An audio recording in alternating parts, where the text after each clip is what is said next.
Welcome, everyone, to the program. Today, we are beginning a really critical unpacking of a story that's multifaceted, unfolding in Africa, and it involves direct U.S. military action. And foreign policy right from the top. Exactly.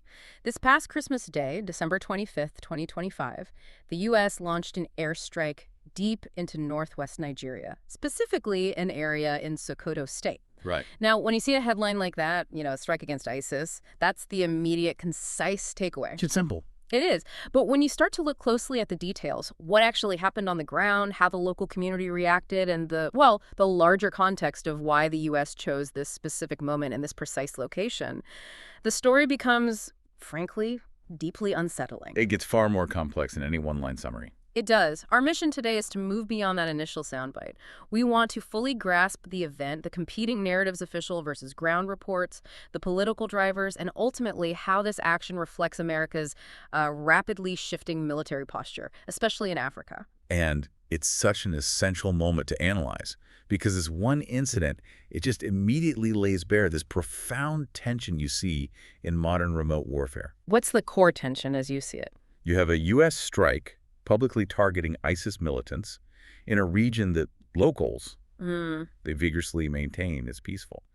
And that instantly raises these sharp, uncomfortable questions about, the quality of the intelligence. Of course. The legitimacy of the jurisdiction, and maybe most importantly, the political messaging that seems to be driving the whole operation. You have to ask, was this primarily a counter-terror op, or was it a carefully orchestrated foreign policy statement for a domestic audience back home? The timing Christmas Day was certainly not subtle, and we're absolutely going to get into that. Before we do, though, we always appreciate hearing from you. Yeah, we really do. Please take a moment and just comment below or wherever you're engaging with this and let us know where you're listening from today. It really helps us understand the scope of our global audience. Okay, let's begin by focusing on the ground truth. The immediate sensory experience reported by the locals in Birikini. This is a rural settlement in the Jababo area of Sokoto.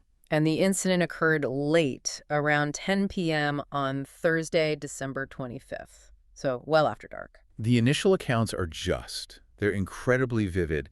They paint a picture of sudden, intense chaos. Residents who were outside described seeing, and this is a quote, a reddish item falling from the sky, illuminating the community. And this wasn't silent. It was followed almost immediately by a deafening bang. And the chaos was panic, screaming, confusion, especially for people who've never experienced anything like this. Exactly. The sensory details really define the terror of the moment. One local, Ismail Umar, he said he thought a car tire had burst and caught fire at the same time, but just magnified. Wow. Another farmer, Sanusi Madabo, noted the sky glowed a brilliant red, almost like daytime, he said, for hours after the explosion. So that suggests a huge incendiary component. Yeah, and people rushed to the scene, not because they thought it was a terrorist strike, but because they genuinely thought an aircraft had crashed nearby. That's how unusual this was for them. Completely. And this leads us right to the physical impact. The projectile, as the local chief, Aliyu Garba, described it, was as big as a car's gearbox. It landed on cultivated farmland. Right in the center of their local economy.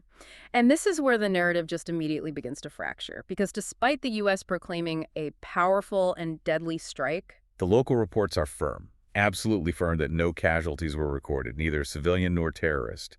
And this is after locals combed the entire village right after the impact. That is the crucial point that needs to be scrutinized. The U.S. describes a deadly strike against ISIS terrorist scum. But the people on the ground, the people who would definitely notice bodies after a massive explosion, found nothing. Nothing. So that means one of three things is true, right?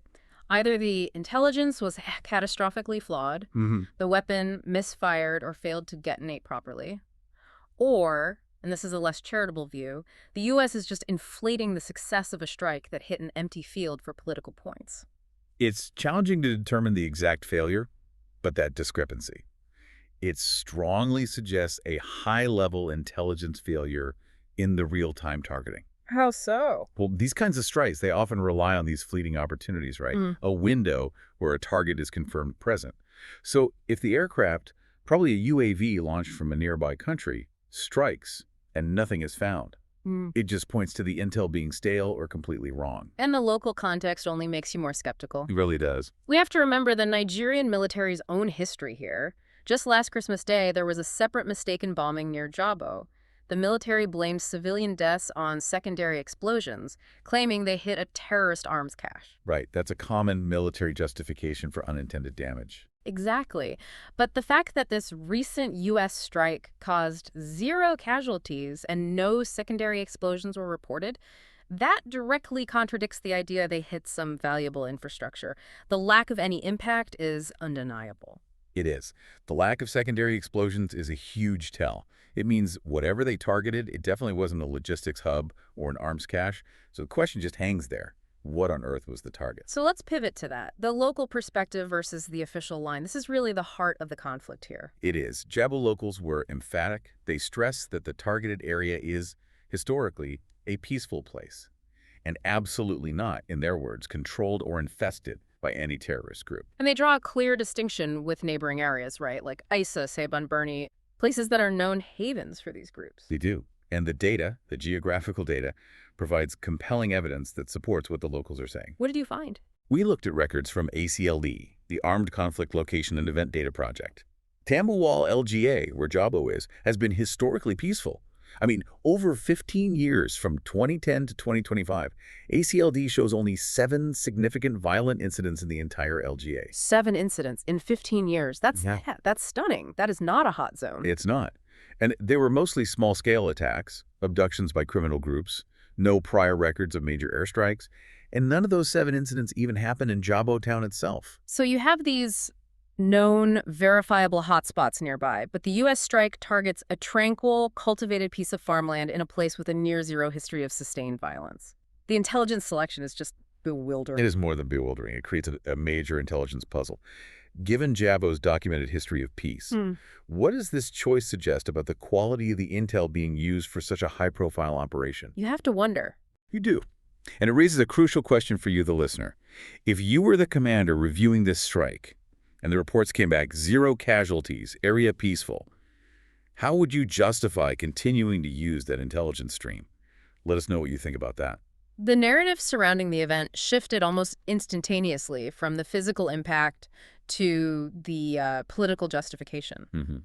As soon as the sun rose, the official U.S. announcement was swift, and it was highly charged. It came late that same night, Christmas Day. And it was delivered directly by U.S. President Donald Trump on Truth Social. Right. And his claims were not only unequivocal, they were cast almost entirely in this very distinct religious framework. He said the military launched a powerful and deadly strike against ISIS terrorist scum in northwest Nigeria. But he went further than that. Oh, much further. Yeah. Crucially, he explicitly framed the targets as militants who have been targeting and viciously killing primarily innocent Christians at levels not seen for many years and even centuries. The rhetoric was unmistakable. He pledged many more such attacks would happen. And Defense Secretary Pete Hegseth echoed this, warning of more to come. And he also stated the strike was aimed at stopping the killing of innocent Christians in Nigeria and elsewhere. The religious angle, positioning this as a sort of Christmas retribution, it wasn't a side note. It was the central, dominant political message. And this framing is a political strategy in itself, isn't it? Absolutely. President Trump had previously threatened military action against Nigeria, designated it a country of particular concern on religious freedom. By focusing exclusively on the perceived persecution of Christians, the administration is appealing directly to a highly mobilized domestic political base. It's a way to show decisive action that resonates with his supporters. Exactly. But this religious framing immediately clashed with the reality on the ground and, importantly, the response from Abuja. Right. AFRICOM, the U.S. Africa Command, actually complicated things for a moment. They posted, and then later removed, a statement claiming the strike was conducted at the request of Nigerian authorities. Yeah, that was interesting. The Nigerian response did confirm the collaboration, but it was significantly more measured. And it forcefully tried to de-escalate that religious framing. How so? Well, Nigeria's Foreign Ministry spokesperson confirmed the precision hits were the result of a joint security and intelligence collaboration. Foreign Minister Yusuf Tuggar even detailed the timeline. A 19-minute call with his U.S. counterpart, Marco Rubio, a consultation with President Bola Tinubu, then a follow-up 5-minute call to give the go-ahead. So they stressed communication and consent. But most critically, Tuggar was careful to stress that the operation was about protecting Nigerians and innocent lives.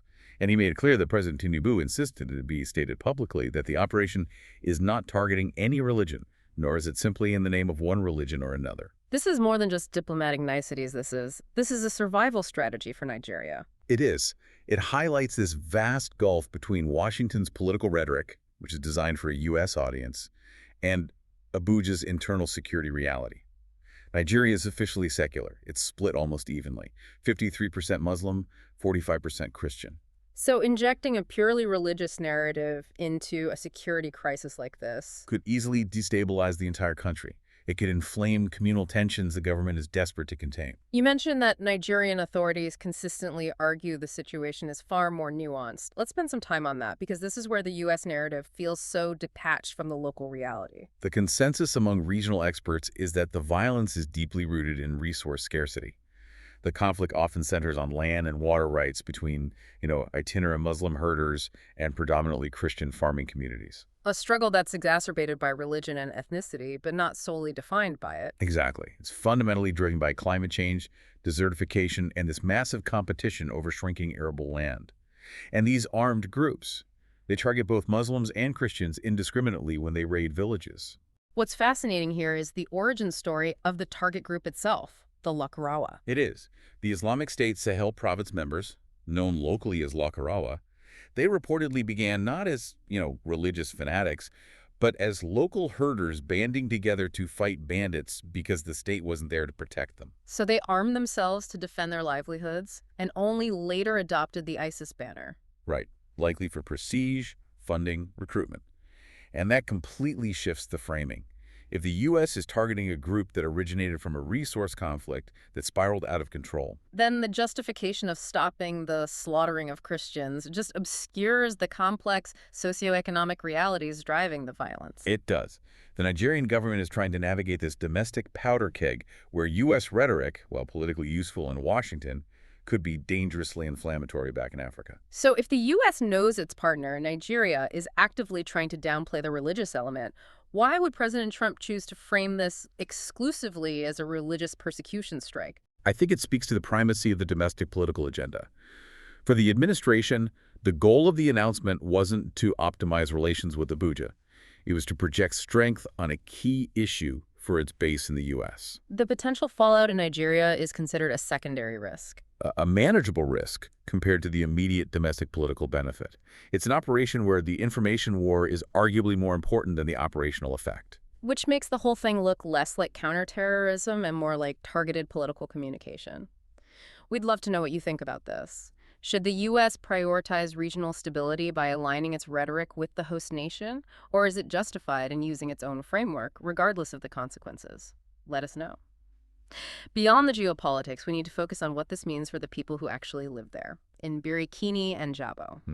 The local accounts paint a picture of immense fear and instability following the strike, which is the exact opposite of the security benefit the U.S. claims it's delivering. The human consequence is immediate, and it's severe. The incident caused widespread panic. Sources say many locals literally couldn't sleep, fearing another strike, or worse, what the first strike might provoke. And now they're starting to flee the area. Right. There's a real potential for widespread displacement in a community that was, by all accounts, previously stable. And they're fleeing not because they fear the original ISIS group, but because they fear the consequences of the U.S. intervention. That's the key.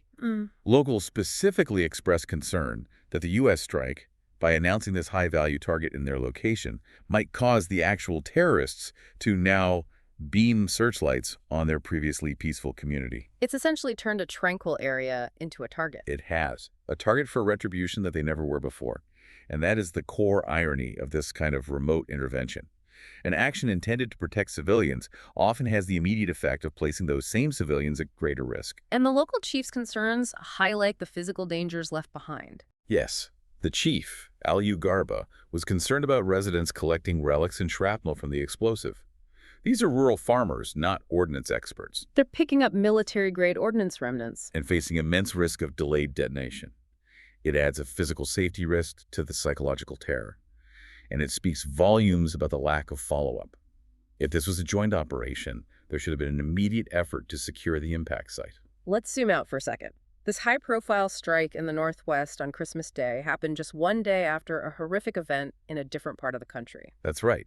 A Christmas Eve suicide bombing, attributed to Boko Haram, killed at least 5 and injured over 30 at a mosque in Borno State in the northeast. It's crucial to understand the regional geography here. The Borno bombing is rooted in the decades-old jihadist insurgency in the northeast. That's Boko Haram and ISWAP. A structurally different conflict.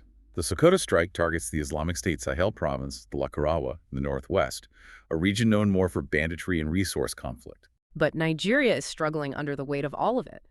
ACLED data shows almost 6,000 incidents of violence in 2025 alone. Sokoto, where this strike happened, had 353, but Katsina had 706. That comparison is so important. The U.S. chose a target in a state that, while troubled, is only half as kinetic as a neighboring state like Katsina. Which suggests the target was selected not based on the sheer volume of violence, But maybe based on a specific intelligence window, or simply because of the political value of hitting a known ISIS affiliate, regardless of the relative threat. And this brings us back to that idea of risk elevation. If the U.S. claims to target a group that locals deny has a presence there, the operation's goal of deterring violence might conflict entirely with the outcome. Which is inciting fear, flight, and potential retaliation in previously peaceful zone. It's the inherent friction of remote intervention. When the global political message supersedes hyperlocal, accurate intelligence, the people on the ground often end up paying the steepest price.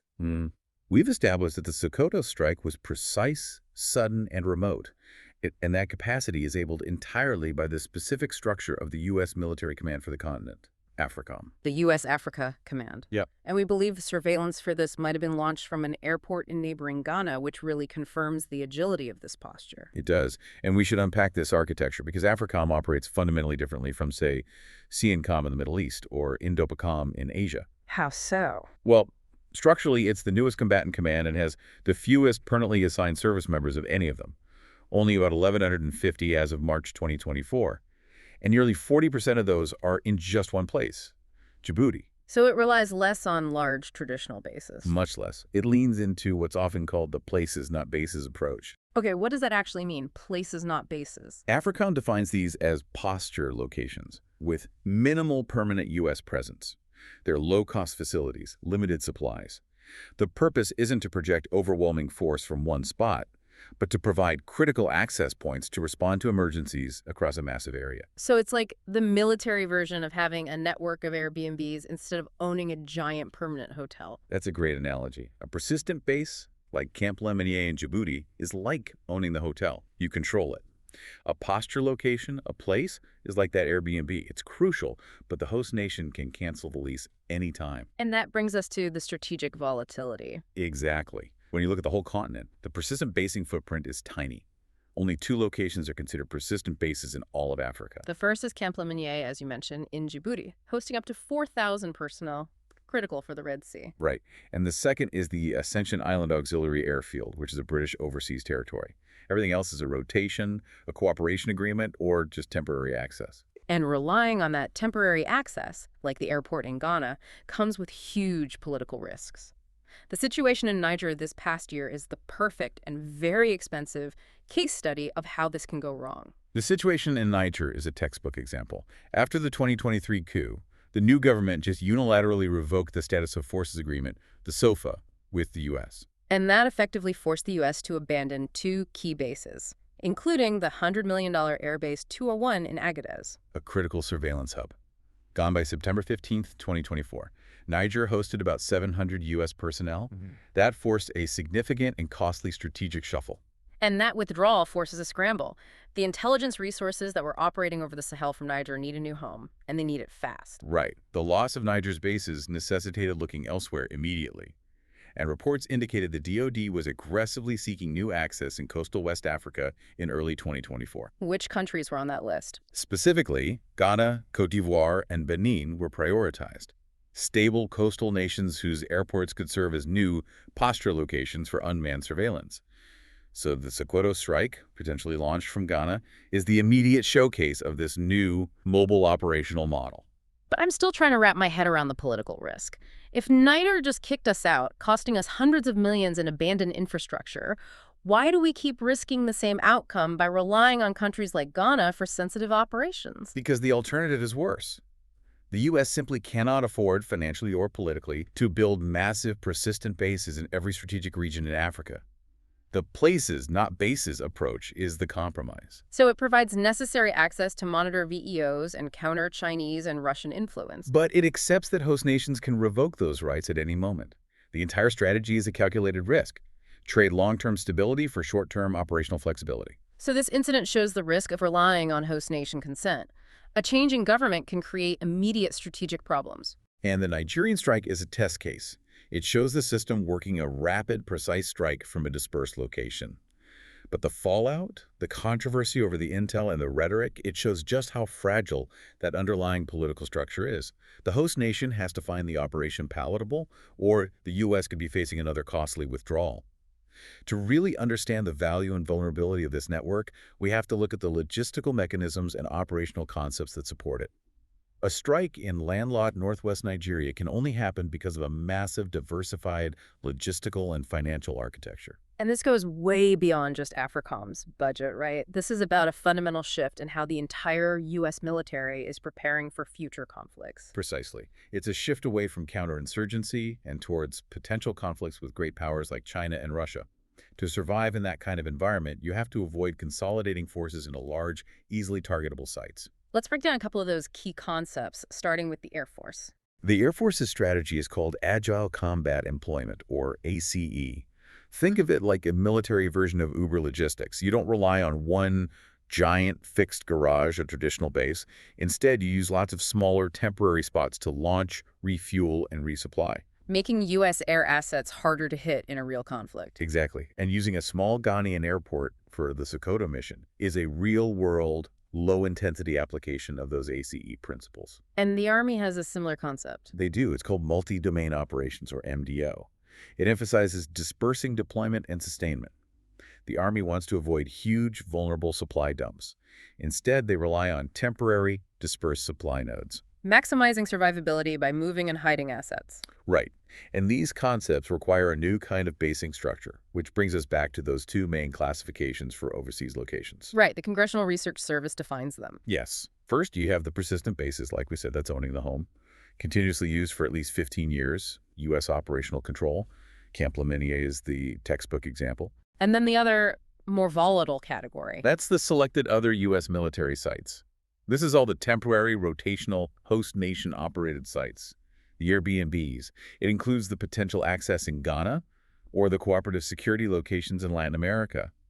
They are vital for rapid intervention, but operationally fleeting. This entire global posture must have a massive price tag.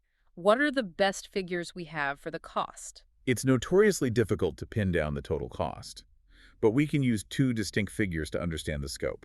Let's start with the Department of Defense's official estimate. Okay, so the DoD's fiscal year 2023 overseas cost summary, which covers personnel, operations, maintenance, totaled $27.8 billion.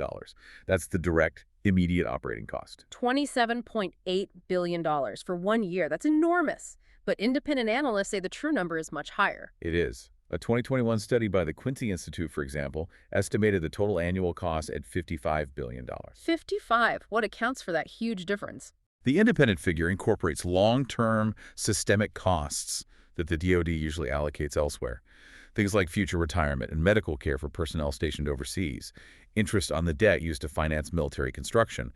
It tries to capture the full economic weight of this posture. So whether you use the official $28 billion figure or the independent $55 billion one, we are talking about tens of billions of dollars every single year just to maintain the capacity that made the Sokoto strike possible. Correct. And that doesn't even account for the physical infrastructure, the military construction, or MILCON spending. In FY 2023, another $5.355 billion went to overseas locations. You need infrastructure, fuel, maintenance, even if you're just renting the space. And this multi-billion-dollar posture relies entirely on managing relations with host nations. Absolutely. Nearly all bases are subject to foreign sovereignty. A key issue for planners is the reliability of access. A host nation can impose limits, as Turkey did in 2003, or, like Niger, just revoke access completely, forcing the U.S. to abandon significant infrastructure. Though some of those costs are offset by burden sharing, where allies contribute. Right. Our major treaty allies are the clearest examples. In FY 2023, Japan provided $2.4 billion. South Korea contributed $1.8 billion. Even 9 treaty allies like Qatar are making investments because they see the U.S. presence as essential to their own security. So we have this airstrike in Nigeria executed with this flexible, multi-billion-dollar infrastructure, justified by a highly political religious narrative, all happening as AFRICOM scrambles to replace access lost in Niger. It's a perfect storm. It creates this comprehensive picture where political and financial calculations intertwine. And the question becomes, when you weigh the stated political goal-targeting persecution of Christians against the strategic and financial reality, how should the U.S. measure the true success of an intervention like the one in Sokoto? We'd really like to hear your thoughts on that complex calculation. So to bring this conversation full circle, we've completed a pretty thorough unpacking of the U.S. airstrike in Sokoto, and we've placed it within the context of America's evolving global footprint. Let's just quickly review the essential conflicting takeaways. First, the official narrative. The strike was a powerful, deadly success, targeting ISIS and conducted in full collaboration with Nigeria. Second, the ground truth. Local accounts in a peaceful area vehemently deny any terrorist presence, reported 0 casualties, and now fear this action will actually incite new violence. Right. And third, the operation itself just reveals this fundamental entanglement of U.S. foreign policy rhetoric that focus on religious persecution with extremely complex local security issues that are really rooted in resource competition and governance failure. And when we connect this single event to the larger strategy, the Sokoto strike is a perfect demonstration of that places, not bases, approach in action.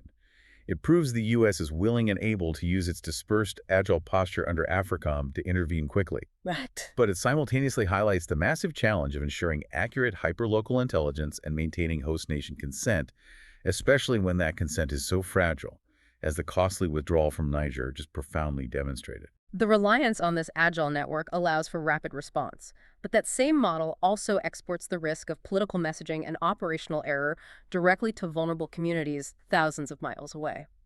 So this strike was meant to show decisive action against terror. But if the local community, the very people the operation was supposedly meant to protect, are now fleeing their homes in fear of the consequences, does this model of distributed, politically charged intervention ultimately serve U.S. security interests by creating stability? Or does it just export instability to previously tranquil communities? That is the provocative thought we will leave you to consider today. Thank you for joining us for this complete unpacking of the situation.